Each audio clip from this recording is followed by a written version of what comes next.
on this auspicious occasion, I'd also like to invite our first speaker for the session, the President of TCS Express and Logistics, Ms. Saira Awan Malik. Please give her a big round of applause. Assalamu alaikum, everyone.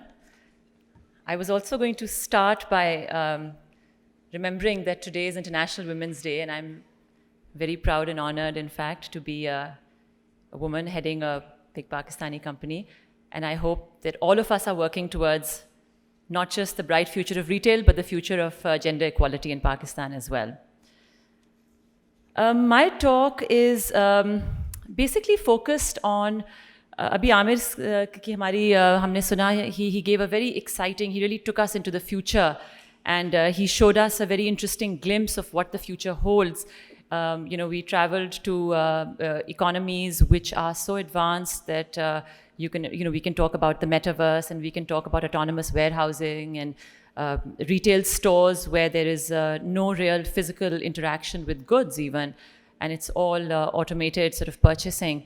But I would like to focus a little bit on what is the future for retail in Pakistan, and pick up on the e-commerce logistics side, which we all know that in the e-commerce ecosystem and the e-commerce value chain, logistics, along with the e-commerce storefront and digital payments, represents the third critical wheel, the critical element which ensures a successful and robust and a functioning e-commerce environment. So, and I'm going to be speaking from the perspective of TCS, which really lies at the heart of this e-commerce ecosystem. And I will be sharing with you some insights, some trends, and really sharing my perspective of what is the value proposition. What is the value proposition for a 3PL, a third-party logistics player? What is the role of fulfillment and the value proposition, not just for the merchant, but also for the end consumer? So e-commerce logistics is the logistics of internet sales, and it involves taking over the different functions of the supply chain to ensure a seamless flow of products from shipper to consumer. Ab Pakistan mein hame pata hai, official sort of estimates say that our e-commerce sales are just about 2% of our retail sector, and therein lies the opportunity. And therein lies what excites all of us about this. And I'm going to give you a few stats. Again, this is some estimates. The e-commerce sector in Pakistan was estimated to be, in 2020, approximately PKR 150 billion. And in July 2021, the size of the e-commerce market was approximately about 200 billion. And, we look at the reasons behind this growth. We know that COVID has acted as a big catalyst.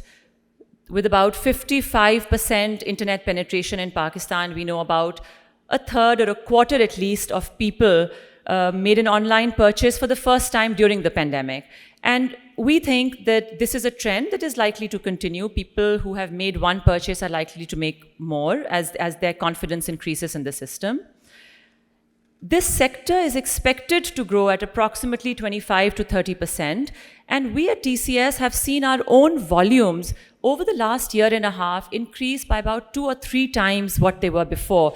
So if we were handling approximately 400,000 e-commerce shipments per month pre-pandemic, we have gone to over 1 million a month. And that shows the scale of the growth that we have seen. This is real growth, and we feel that we have outpaced the growth of the market, although this is an increasingly contested space as far as last mile delivery is concerned.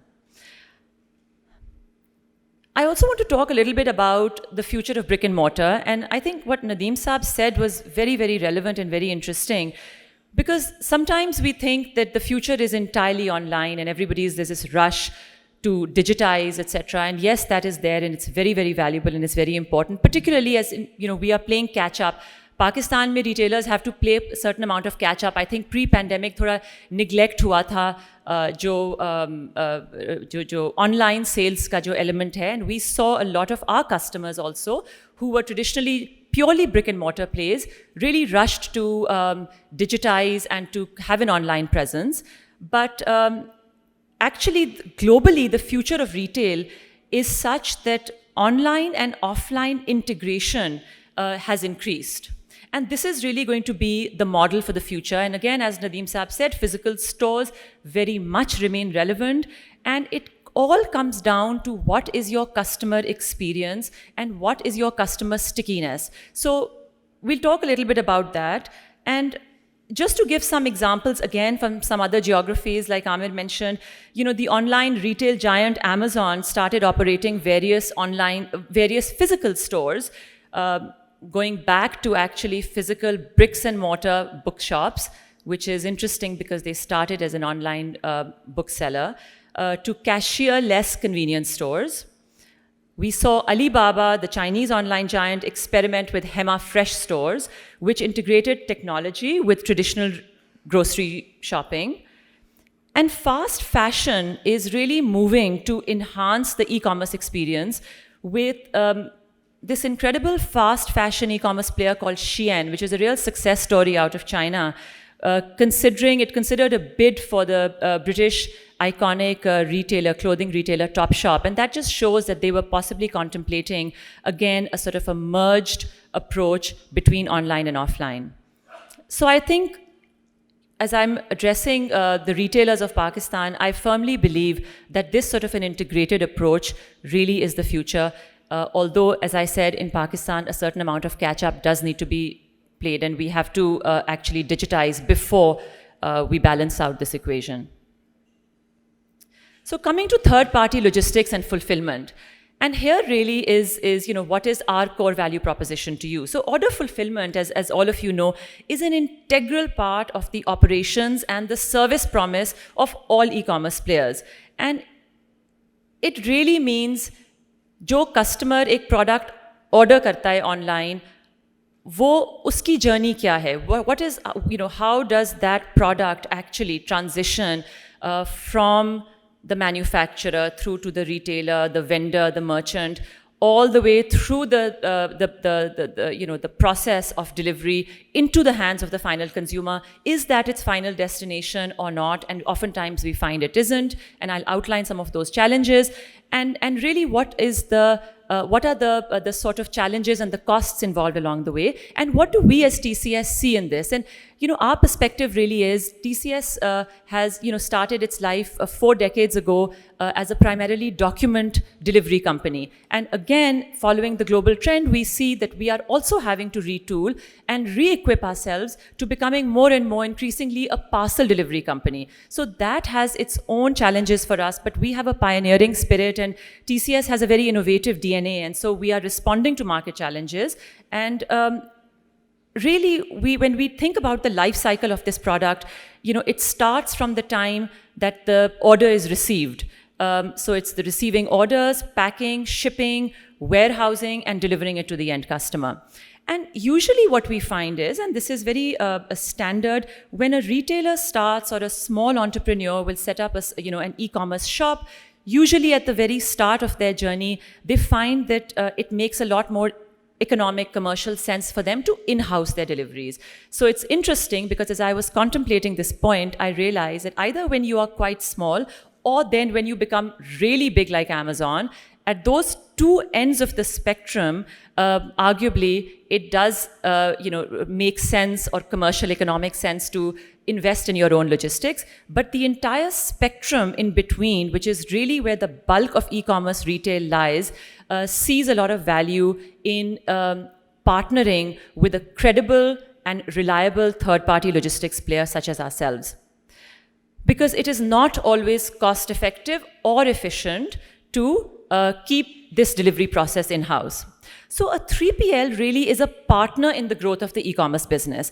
It is not simply, we like to believe it is not a transactional relationship. We service the largest number of e-commerce merchants in Pakistan. We're proud to say that. and we consider ourselves to be fully integrated and fully invested in their growth. There are great synergies because ultimately TCS has always invested, as I mentioned, for 4 decades in the delivery infrastructure of Pakistan, and we are continuing to invest now in the e-commerce delivery infrastructure of Pakistan. So really, we see ourselves as partners in the growth of our e-commerce merchants throughout the country. And really, you know, what this does is, when we talk about the value proposition for merchants, for e-commerce retailers, तो इसमें जो critical फायदा है वो ये है कि as the retailer, as the merchant, you can focus on your key core competency, which is, of course, product development, customer service, innovation, and you allow us as the 3PL partner to really do a full service solution for you, and thereby each party plays to its strengths and the entire ecosystem works at in an optimal efficient manner rather than duplicating effort and resources. So there are a few models, and in Pakistan we see largely अभी तक एक fully integrated 3PL model में कम players गए हैं, although we are doing 3PL logistics for a number of very key customers. But just to highlight the differences for this audience, एक 2PL model जो होता है, that is more common, that is more what we see here, where it is, you know, along the lines of a dropship model, where a seller really uses a courier company to deliver their products either from their manufacturing facilities or their retail stores to the end customers, or in fact to other retail stores. So that's more of a 2PL solution.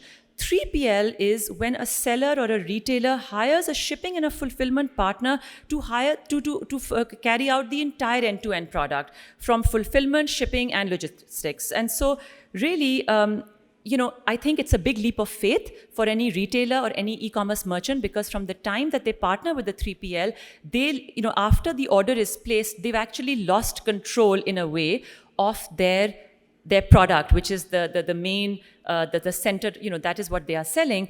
They hand it over to the 3PL partner, and then it is over to the 3PL partner's process and systems, etc. And that is why choosing the right 3PL partner is a critical decision that e-commerce retailers and vendors will make. It is important to go with a player that has credibility, that has scale, that has the ability to respond to your growing needs as your business scales. Your 3PL partner should not, their capacity should not get choked. They should be able to respond. And again, I'm proud to say that TCS has fulfilled that role and continues to fulfill that role for many of the leading, the majority of the leading e-commerce players in Pakistan. And again, just to talk a little bit, so the first mile, what they call the first mile, is really when the order drops, it's order verification. And this is, I'm outlining the 3PL process. So the first mile is order verification. It goes into, you know, the warehousing, the inventory management, order processing, quality control, packaging, and that's, or pickups from multiple vendors. So that's really the first part of the journey of this parcel. The mid-mile is where your 3PL partner is going to offer you solutions for how it should be transported. What is the criticality? Are your customers relying on speed? Are they relying on low prices? Does it matter to them if it's a second-day delivery, or are they indifferent to if it arrives 5 or 10 days later, as long as it arrives? Because customer needs भी फर्क होती हैं. Some customers say कि जी एक item है जो कल ही कल पहुंचना है, वो एक फ़र्क तरीके से उसकी delivery plan होती है. कई customers कहते हैं कि मुझे confidence चाहिए कि मुझे मिल जाएगा और मुझे सही चीज़ मिलेगी. उसमें एक फ़र्क approach होती है. Then you factor in your costs and your processes in a totally different way. So the mid-mile planning phase is very, very critical. And again, this is where a player like TCS can offer a menu of solutions. Do you want your products to be transported by air, by land? Talking, you know, again, coming back to the criticality, the timing element, etc. Costs are a very important element, because a good 3PL partner will factor in your costs as the retailer. Because ultimately, if we are not adding value to you, then you know, our proposition just fails. And so, of course, we do have to make sure that we are running our process as efficiently as possible. And then, of course, the most interesting last mile. So the last mile is actually the most expensive part of a parcel's trip to its customer. It is the doorstep delivery across the country. It is actually the new face that engages with the end customer. Instead of the bricks and mortar store, it is the last mile. It is the person who is making that delivery of that product. That is the new face of retail, for e-commerce end users. And again, isme I will have mention the cash on delivery model because again, as we've realized, and Nadeem Saab also mentioned, we are a cash-based economy. So what are the challenges that throws up? Well, a couple, because first of all, you have a situation where your customer, your end user in e-commerce, and we've realized this time and again, one of the biggest constraints to the growth of e-commerce in Pakistan is a trust deficit. क्योंकि एक customer जो एक order करता है e-commerce website पे उसको शायद इतना कॉन्फिडेंस नहीं है कि उसको ऑथेंटिक प्रोडक्ट मिलेगा and whatever he has ordered is going to show up in front of him. So he is going to choose not to part with his cash. So there's a trust element. And of course, from our perspective, it leads to a big challenge in cash management. Because as the delivery company, as the delivery partner, we are collecting billions of rupees in cash across the country, across the length and breadth of Pakistan every single day. So it is very clearly in our interest and in the interest of the entire ecosystem to digitize payments. ताकि आपका जो end customer है, he should have ease and he is more invested in that sale. Because we have seen and our data shows that when it is a prepaid order, the number of returns drastically comes down. The statistics are as staggering as about maybe 15% to 20% returns for cash on delivery versus about 2 to 5% returns for prepaid orders. Because your end customer, your buyer, has already made up his mind. He's parted with his cash. He's more invested in that product. So again, for both these reasons, to address this trust deficit issue, to encourage better customer behavior, and also to reduce the challenge for delivery companies like ourselves, we believe that the move towards digital payments is absolutely critical as we talk about growing the e-commerce ecosystem in Pakistan. Again, just sharing a few insights, because I think some of you here might be interested to know कि हमारा क्या perspective है. What is it? What does the e-commerce landscape look like from TCS's perspective? And so what we see is we see about a 60-40 urban-rural divide. And by urban-rural, let me just clarify, we see about 60% tier 1 cities, the e-commerce orders emanating from and being delivered to tier 1 cities, which of course are cities with the bigger populations, not just Karachi, Lahore, Islamabad and Rawalpindi, but also cities like Multan, Faisalabad and Peshawar. Tier 2 and tier 3 are at about a 40% e-commerce engagement. So वहाँ तक ये साहब का जो ratio है. And again, this includes tier 2 includes smaller cities like Sargodha, Bahawalpur, Gujarat. Tier 3, of course, is even smaller, DI Khan, Mardan, Kohat, etc. Cash on delivery, as I said earlier, is still the overwhelming majority of what is, what we see. 85% of online sales in Pakistan are cash on delivery. The main categories that we see in terms of being ordered, consumer electronics, fashion, furniture, homeware, and beauty. So these are some of the main categories. And again, coming down to the very critical point of returns, we see about a 10 to 15%, or 15 to 20% rather, I should say, return ratio, which again poses a challenge for delivery partners like ourselves, because essentially there are customers who choose not to accept the delivery when it is made, or there are bad addresses, which is another challenge. I don't want to get into the detail of that because I'm out of time, but these are some of the issues that we face when we go to make the delivery. And because TCS sits at the center of this value chain between the e-commerce merchant and the end user, what ends up happening is that we play a very critical role, not just in enabling the merchants, but also educating the customers and creating that awareness. Because a lot of times, the end customer thinks कि delivery का क्योंकि TCS ने की है, तो अगर वो कोई चीज़ गलत निकले तो उनके दिमाग में वो समझते हैं कि ये TCS की तरफ से गलत चीज़ आई है, उनको ये नहीं रियलाइज़ होता कि they have perhaps ordered it from a website that should have been verified. So again, just to wrap up, I want to mention the government is fully invested, I know, in developing a national e-commerce policy. We have engaged with them at the policy level, and we are working together to make sure that this ecosystem grows and flourishes. Some of the key issues that the government needs to work on: consumer protection, data protection. These issues will go a long way in creating that customer trust. And again, I think the taxation structure is very important for e-commerce merchants, because a lot of e-commerce merchants hesitate from entering digital delivery systems because some of them may be too small to enter the tax net, etc., and that has to be encouraged. And again, I will end with the point that I started with. Mashallah, it's International Women's Day today, and we are proud to say that we also support a number of small women-led businesses. In Pakistan, there is no dearth of talent, and there is a mushrooming of entrepreneurial activity all across this country, and we are proud to partner in the growth, not just of our biggest customers, but our smallest female-led businesses that are pioneering and that are really growing at a fast pace in this e-commerce space.